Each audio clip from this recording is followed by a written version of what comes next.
주님의 말씀입니다. 오늘 말씀은 지난번 우리가 배웠던 그 앞에 8장 25절로 다시 연결되는 부분입니다. 8장 25절을 보면 이렇게 기록하고 있죠. 두 사도가 주의 말씀을 증언하여 말한 후 예루살렘으로 돌아갈새 사마리아인의 여러 마을에서 복음을 전합니다. 8장 25절에 보면 베드로와 요한이 사마리아 사람들도 예수의 말을 들었다함을 듣고 예루살렘으로부터 사마리아로 와서 사마리아에 믿는 사람들에게 말씀을 전하고 그 사람들에게 안수한 내용입니다. 그때 성령이 임함으로 인하여 여러 가지 기적과 능력이 나타나는 것을 볼 수 있습니다. 그들은 기도를 마친 후 사마리아 사람들을 다 격려하고 도와준 후에 다시 예루살렘으로 돌아오는데, 예루살렘으로 돌아갈 때 그들은 곧바로 예루살렘으로 올라가지 않고 사마리아 여러 성촌에 다니면서 복음을 전했다는 것입니다. 이렇게 보면 8장 25절부터 9장 35절까지의 내용은 베드로와 상관없는 삽입된 사건임을 우리는 알 수 있다는 것이죠.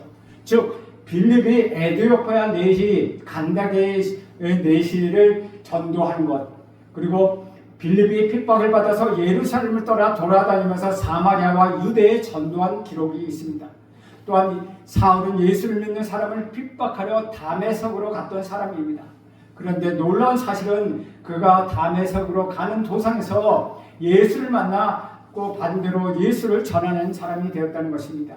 이 두 사건이 8장 35절부터 지금 우리가 읽은 본문 그 사이에 삽입되어 있다는 것이죠. 그런데 왜 누가는 베드로의 이야기를 하는데 도중에 빌립의 이야기와 사도 바울의 이야기를 삽입시켰을까요? 그것은 빌립의 사건이나 사도 바울, 즉 사울의 사건이나 베드로의 사건이 모두 다 공통점을 갖고 있기 때문입니다. 그것은 이방인을 향하여 복음의 문이 활짝 열려 있다는 것입니다. 이것은 정말 놀라운 절묘한 성령의 역사입니다. 복음이 이방으로 들어간다는 것은 기적에 가까운 일입니다. 성령께서 역사하셔서 빌립을 통하여 사울을 통하여 그리고 베드로를 통하여 이방인들에게 복음의 문을 열고 있다는 것이죠. 하나님은 사람을 사용하고 계십니다. 또한 우리 하나님은 환경을 사용하고 계시다는 것입니다.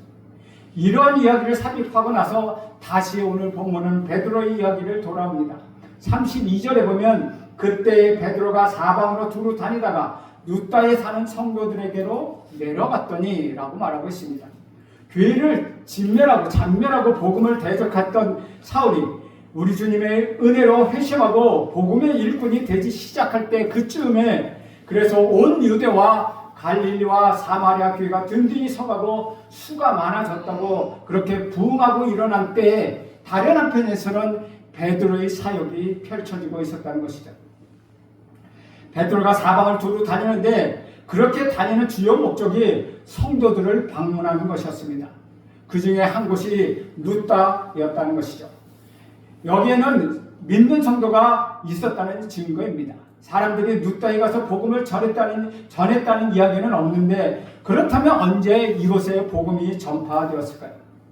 8장에 보면 7 집사 중에 한 사람인 빌립이 사마리아에서 복음을 전하다가 성령의 인도하심에 따라 광야로 나가서 남쪽으로 가서 에디오피아 내시에게 복음을 전했습니다. 그 즉시 성령의 인도하심을 또 받아서 그것을 떠나 가이사랴에 그는 정착했던 것으로 보입니다. 8장 40절에 보면 빌립은 아소도에 나타나 여러 성을 지나다니며 복음을 전하고 가이사랴에 이르니라 라고 말씀하고 있습니다. 남쪽 광야길로부터 해안을 따라서 중동 지역인 가이사랴까지 올라가면서 빌립은 그곳에서 다 복음을 전했다는 것이죠. 그 중에 하나가 루다가 있었고 조금 전에 조금에 나올 요빠가 거기에 있다는 것입니다. 그래서 복음을 전하여 사람들이 믿고 제자들도 생긴 것을 우리는 보게 된다는 것이죠. 베드로는 그곳에서 8년 동안 중풍병으로 누워있던 애니아를 만나게 됩니다. 33절을 보겠습니다.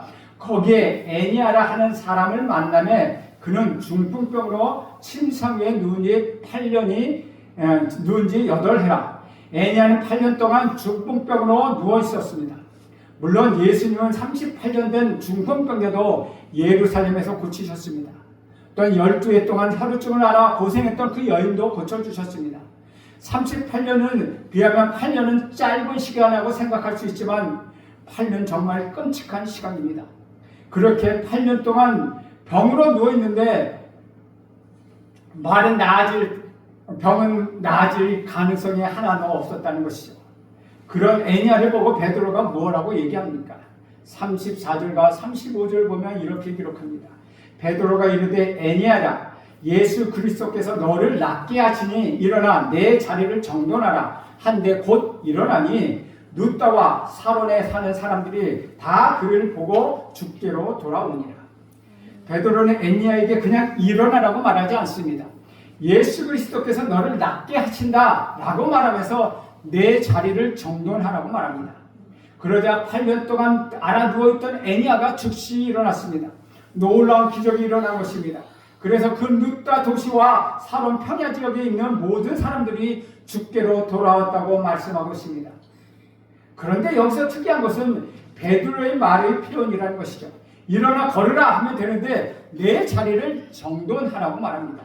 이것이 무슨 말입니까?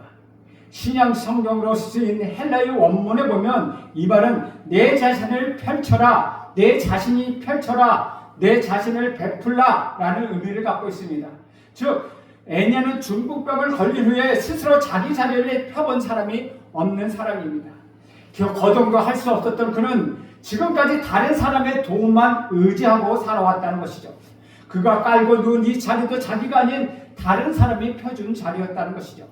그런데 우리 주님께서 베드로를 통하여 이제부터 그에게 일어나 내 자리를 정돈하라, 즉 스스로 펴고 자리를 펴고 눕고 일어나라 라고 말씀하시는 것입니다. 지금까지 다른 사람의 도움으로 그들이 펴준 자리에 살아왔지만 이제부터는 내 자리뿐만 아니라 다른 사람들을 위하여 베풀라고 이야기하고 있는 것이죠. 그들이 자리를 베풀어준 사람이 그들에게 자리를 베풀어주는 사람이 되어서 살아가라고 말씀하시고 있는 것입니다. 다시 말하면 지금까지 일방적으로 받기만 했던 삶에서 벗어나 남을 섬기는 삶이 되라, 남을 섬기는 삶을 살아라 라고 말씀하고 있는 것입니다. 이것이 바로 예수를 믿는 사람들의 삶입니다. 이전에는 받기만 하고 자기 유익만을 구하고 나 하나 잘 먹고 나 하나 잘 사는 데만 표점을 맞췄던 삶이었지만 이제 예수를 만나고 우리 주님을 모셔드린 삶이 되었다면 오히려 남을 위하여 자리를 펴주고 섬기는 사람이 되는 것입니다. 이것이 바로 우리 성도들의 삶이라는 것입니다. 내 삶의 자리를 정돈한다는 것은 곧 다른 사람을 위하여 섬기는 삶을 말한다는 것이죠. 사실은 주님 안에서 자신의 삶이 정돈된 사람만이 다른 사람을 위한 삶을 살 수 있다는 것입니다.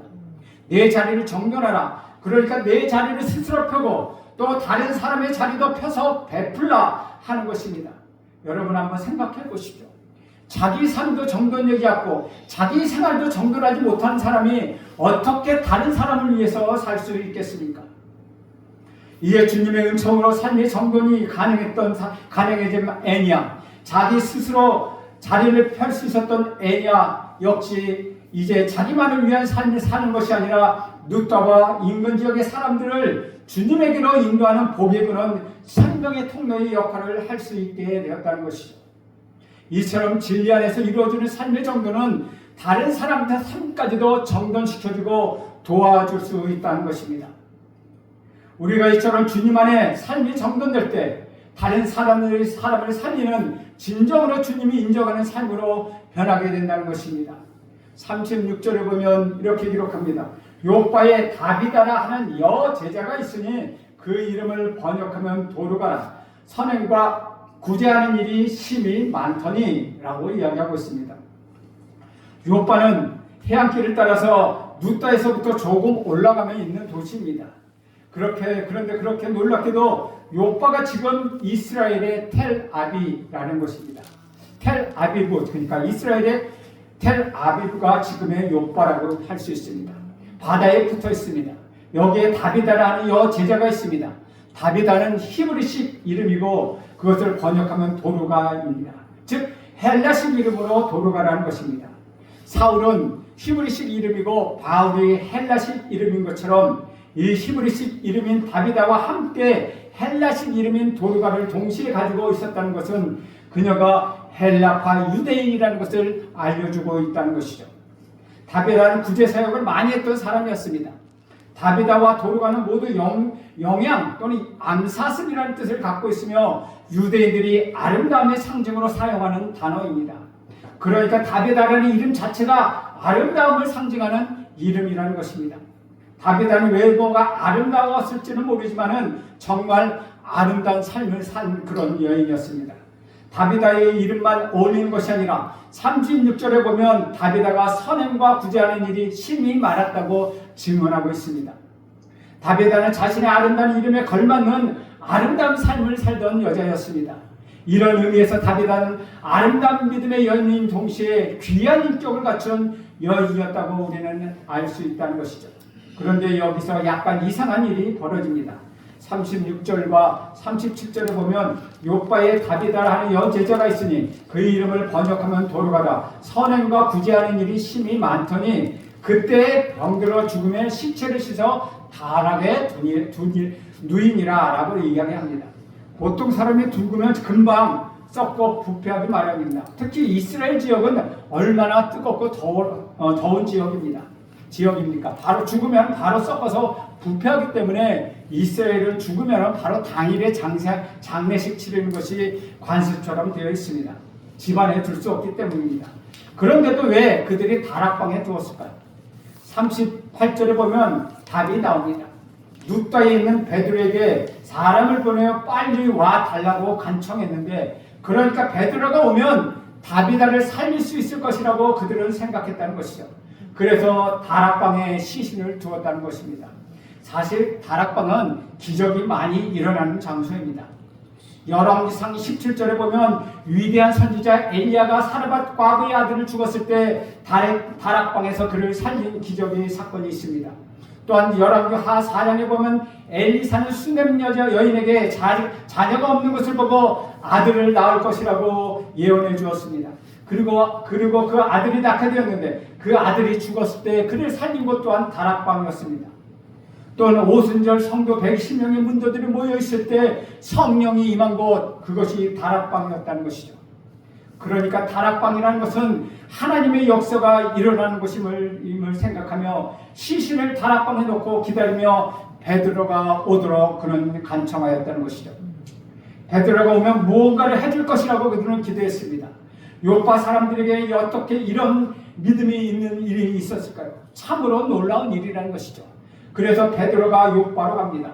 그때 과부들이 베드로에게 다가와 서서 웁니다. 39절 말씀 보면 베드로가 일어나 그들과 함께 가서 이름에 그들이 데리고 다락방에 올라가니 모든 과부가 베드로 곁에 서서 울며 도르가가 그들과 함께 있을 때 지은 속옷과 겉옷을 다 내보이거늘 도르가가 살아있을 때 자기들을 위하여 만든 속옷과 겉옷을 다 보여주었습니다. 그러면서 과부들이 너무 슬프게 울고 있습니다. 이렇게 귀한 일을 했던 자매가 죽었다고 하니 굉장히 슬퍼하고 우는 것입니다.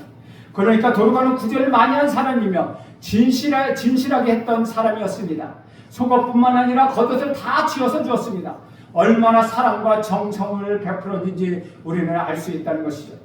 다비다는 불쌍한 여인들에게 옷을 지어 나누어 주었는데 특히 그 여인들은 과부였다는 것입니다. 구약 성경에서 고아와 과부와 나그네를 돌보라고 명령하신 것을 실천했던 여인, 그 여인이 다비다였다는 것이죠. 말로만 하는 것이 아니라 정말로 실천했던 사람이었습니다. 그녀는 믿음의 제자였습니다. 각 사람에게 제사의 개념까지 있었던 겉옷과 또 속옷까지 다 지어서 나누어줬던 아름다운 마음과 신앙을 가진 여인, 그녀가 도르가 다비다였다는 것입니다. 여러분, 우리 일반적인 사람들은 자기가 입고 있던 옷이 낡거나 또는 작아지면 다른 사람에게 나누어줍니다. 아이가 커서 옷이 작아지면 형이나 언니들 옷을 동생에게 물려주기도 합니다. 또한 옷을 기부를 받는 단체들이 많은데 아이가 입던 옷을 깨끗이 세탁하여 기부하기도 합니다. 물론 그것도 귀한 일입니다. 그런데 엄밀히 말하면 사실 그것은 사랑을 베푸는 것이라기보다는 쓰지 않은 것을, 안 쓰는 것을 처분하는 것으로 볼 수 있다는 것이죠. 그런데 다비다는 얼마나 훌륭한 사람입니까? 자신이 못 입게 된 헌옷을 나눠준 것이 아니라 자기 자신 직접 손으로 만든 속옷과 겉옷, 즉 새 옷을 그들에게 나누어 주었다는 것이죠. 따라서 여인들이 베드로에게 직접 보여준 옷들은 생전 다비다가 자신들을 위하여 직접 만들어준 속옷과 겉옷은 다비다가 평소에 아름다운 삶을 살았다는 것을 보여주고 있는 증거였습니다. 그러기에 다비다의 가족뿐만 아니라 많은 여인들이 그렇게 슬퍼하며 울었다는 것이죠. 그것은 다비다가 그들에게 베푼 사랑의 결과였다는 것입니다. 사랑하는 여러분의 마지막 날을 한번 생각해 보십시오. 여기 있는 우리 모두의 사망률은 100%입니다. 그렇다면 나의 호흡이 멈추는 그 순간 내 직계 가족의 사람들 중 나의 존재를 진실로 아쉬워하며 내가 세상을 떠나는 것을 너무 안타까워하고 슬퍼하며 울어줄 사람은 여러분 몇 명이나 되겠습니까? 최악의 죽음은 그 사람 참 잘 죽었다라고 말하는 것입니다. 악한 독재자나 테러리스트들이 죽을 때 참 잘 죽었다고 하지 누가 슬퍼하겠습니까? 그런데 주변에서 이렇게 안타까워하고 아쉬워하며 슬퍼해줄 사람이 있다면 정말 아름다운 삶이라는 것이죠. 저는 여러분의 몸에 시체가 되어 누워있을 때 본문과 같은 아름답고도 감동적인 장면이 여러분의 시신 앞에서 벌어지기를 간절히 축복합니다. 바로 그런 삶을 여러분이 살기를 간절히 축복드립니다. 이제 베드로는 사람들을 다 보내고 혼자 무릎을 꿇고 기도합니다. 40절과 41절 말씀입니다. 베드로가 사람을 다 보내고 무릎을 꿇고 기도하고 돌이켜 시체를 향하여 이르되 다비다야 일어나라 하니 그가 눈을 떠 베드로를 보고 일어나 앉는지라. 베드로가 손을 내밀어 일으키고 성도들과 과부들을 불러들여 그가 살아난 것을 보이니 라고 말씀합니다. 이 장면 역시 우리 예수님과 아주 흡사하다는 것이죠. 누가복음 8장 54절에 보면 가버나움의 회당장인 야이로가 죽은 딸을 살릴 때의 모습과 비슷하다는 것입니다. 54절에 누가복음 8장 54절에 보면 예수께서 아이의 손을 잡고 불러 이르되 아이야 일어나라 하시니라고 되어 있습니다. 마가복음에는 달리다꿈이라고 말씀하고 있습니다. 이건 역시 기적이 일어난 능력의 중심은 베드로가 아니라 우리 예수님이 이심을 나타내고 있습니다. 베드로는 이미 3장에서 요한과 함께 성전에 기도하러 들어갈 때 거기에 나면서부터 다리를 못 쓰는 40세 남자가 구걸하는 것을 보고 그를 일으켜 세운 적이 있습니다. 그때도 그는 나사렛 예수 그리스도의 이름으로 일어나 걸으라 라고 그를 일으켜 세웠습니다. 그때 사람들이 막 몰려드니까 모든 영광을 항상 우리 예수님께 돌렸습니다. 예수님이 하신 일인데 왜 너희는 나를 주목하고 있느냐? 오늘 본문도 마찬가지라는 것이죠. 우리 주님, 우리 예수님의 능력이 임한 것입니다. 그 후에 어떤 일이 일어났습니까? 42절 말씀을 보겠습니다. 온 요파 사람이 알고 많은 사람이 주를 믿더라. 요파는 꽤 큰 도시입니다. 그 도시 사람들이 듣고 예수를 믿게 되었다는 것이죠.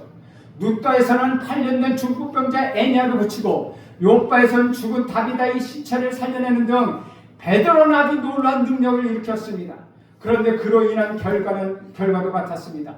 베드로가 애니아를 고치니까 그 지역 사람들이 예수께로 돌아왔다는 것입니다.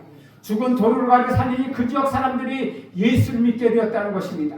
그러니까 베드로를 따르고 베드로에게 온 것이 아니라 우리 주님을 믿고 우리 주님께 돌아왔고 주님께 나왔다는 것입니다.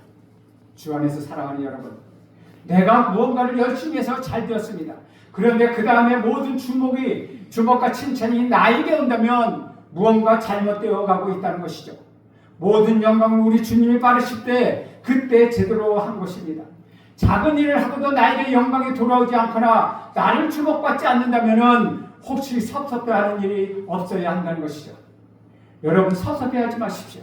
오히려 나에게 영광이 오지 않고 주님께 영광이 돌아간다는 것, 그것을 기뻐하십시오. 하늘의 상금이 여러분에게 쌓일 것입니다. 8년 된 중풍병자가 일어났다는 것은 엄청난 기적입니다. 죽은 사람이 살아났다는 것 또한 말할 수 없이 엄청난 기적입니다. 죽은 다비다가 일어났을 때 요파의 그리스도인들이 얼마나 기뻐하고 감격했겠습니까? 특히 그녀가 죽은 것을 보고 너무나도 슬퍼하고 아쉬워했던 과부들이 얼마나 기뻐하며 얼마나 감격스러웠겠습니까? 그런데 놀랍게도 베드로는 곧장 욥바로 떠나지 않고 여러 날 동안 욥바에 체류합니다. 43절 말씀에 보면 베드로가 욥바에 여러 날에 있어 시몬이라는 무두장이 집에서 머무니라 라고 이야기합니다. 여러분 생각해 보십시오. 이제 베드로가 이런 놀라운 일을 일으켰습니다. 그가 자기 집으로 오기를 원하는 그리스도인들이 얼마나 많겠습니까? 어떻게 죽은 자를 다리다리 기도로 살릴 정도의 능력을 가진 사도가 우리 집에 오겠다고 우리 그 집에 모신다면은 자기 집안의 문제도 해결될 것이라고 생각하지 않겠습니까? 특히 베드로의 기도로 다시 살아난 다비다는 누구입니까? 그 누구보다도 더욱더 베드로를 자기 집에 모시고 싶어 했을 것입니다. 다비다는 평소에 선행과 구제를 많이 했던 성도였습니다. 그러면 죽은 자신을 다시 살려준 주님의 도구인 베드로를 당연히 자기 집에 모시고 싶어 하지 않았겠습니까? 베드로가 자기 집에 모시겠다고 했다면 아마도 다른 성도들이 모두 다 양보했을 것입니다. 그러나 베드로는 놀랍게도 그 누구의 집도 아닌 시몬이라는 무두장의 집에 머물렀다는 것이죠. 베드로가 예루살렘에 있었을 때나 사마리아에 갔을 때나 또 누타에 갔을 때 그 누구 집에 있었는지는 성경에서는 전혀 관심이 없다는 것이죠. 성경의 관심은 베드로가 어디에 머물렀다가 아니라 그의 복음 전도 사역에 있었기 때문입니다. 그런데 유독 오늘 여기 욥바에서만 그가 여러 날 동안 무두장의 시몬의 집에 머물렀다는 사실을 밝히고 있다는 것이죠. 그렇다면 거기는 중요한 의미가 있다는 것입니다. 그 당시 유대인들은 무두장이 즉 가죽 제조 기술자들을 최하층 천민으로 취급했습니다. 전혀 인간으로 보지 않았다는 것이죠. 왜냐하면 구약 율법에는 죽은 짐승을 부정하다고 했고 그 죽은 짐승을 만지거나 또한 그 죽은 짐승의 가죽을 다루는 사람은 곧 부정하다고 했다는 것입니다. 그리고 그 부정한 사람이 만지는 모든 것이 다 부정해집니다. 먹은 음식과 만지는 사람과 물건까지도 부정해진다는 것입니다. 또한 그 옛날 철저했던 가부장적인 사회였던 이스라엘에서 결혼한 여자가 남편을 상대로 먼저 이혼 소송을 제기하는 것은 불가능한 일이었습니다. 그런데 그것이 가능한 딱 한 가지 경우가 있는데 여인이 모르고 결혼했다가 나중에 남편이 직업이 무두장이었다는 것을 알게 될 경우 그때는 무조건 이혼이 가능했다는 것입니다. 왜냐하면 부정한 무두장이는 인간이 아니었기 때문이라는 것이죠. 그런 상황에서 정상적인 사람이 무두장이 집에 들어가 여러 날을 머물렀다는 건 있을 수가 없는 일이었다는 것이죠. 무두장이 자신은 물론이고 그 집에 있는 모든 것이 부정했기 때문입니다. 그 집에 들어가는 그 순간 베드로는 부정해지는 것입니다.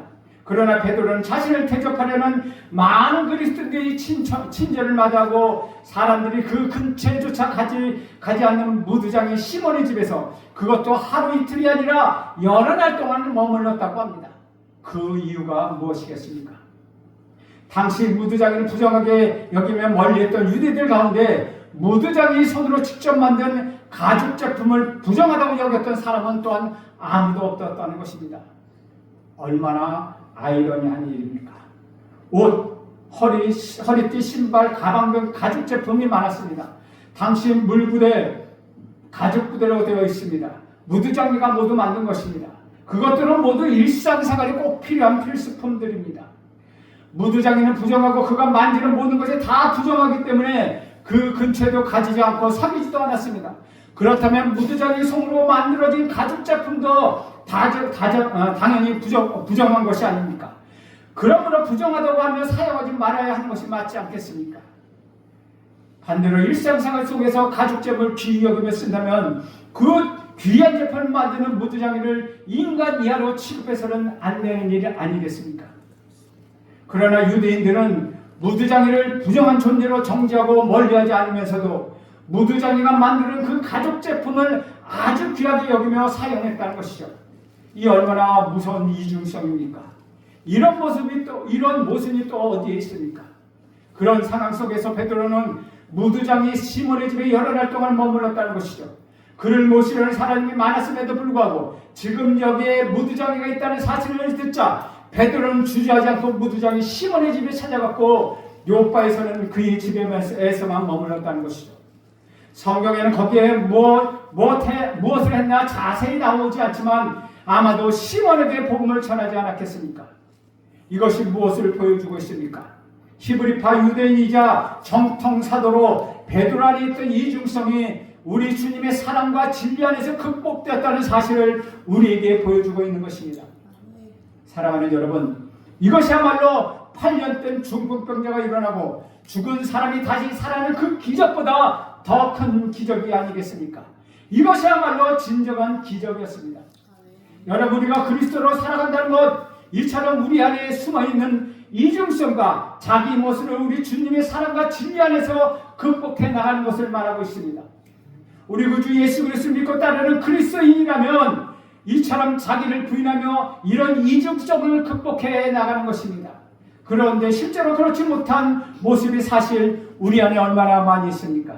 모든 인간 속에 다 이런 이율배반적인 이중성과 자기 모순이 숨어 있다는 것이죠. 이러한 인간의 이중성 더 큰 모순을 낳고 수많은 문제들을 일으키는 원인이 된다는 것입니다.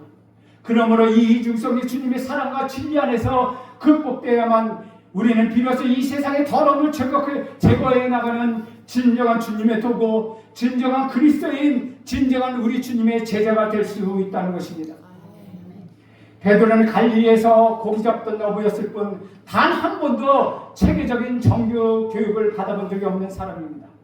그런데도 베드로가 이 세상에 놀라운 일을 하고 세계의 역사의 흐름을 바꾸며 위대한 사도가 될 수 있었던 것, 그것이 어떻게 가능했습니까?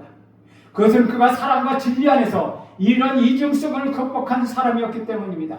다시 말하면 가죽 제품을 소중히 여기면서도 그것을 만드는 무두장이를 인간이야로 취급하는 그 이중성과 자기 모습과 이율배반적인 성향을 믿음으로 극복한 사람, 그 사람이 바로 베드로였기 때문이라는 것이죠.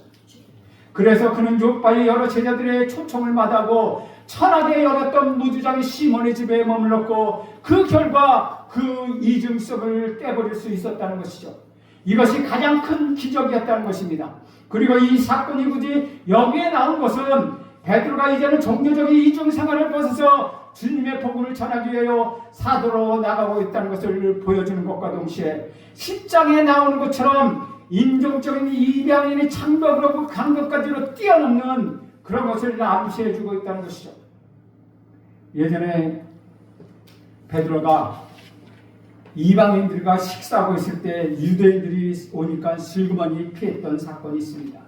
그 사건을 보고 사도 바울은 베드로를 신라라고 비판했습니다. 그럼 베드로가 이제는 모든 사람들이 많은 앞에서, 그리스도인들이 보는 앞에서 그의 이중성을 벗어나기 위하여 요바의 무두장이 집에 머물렀다는 것이죠.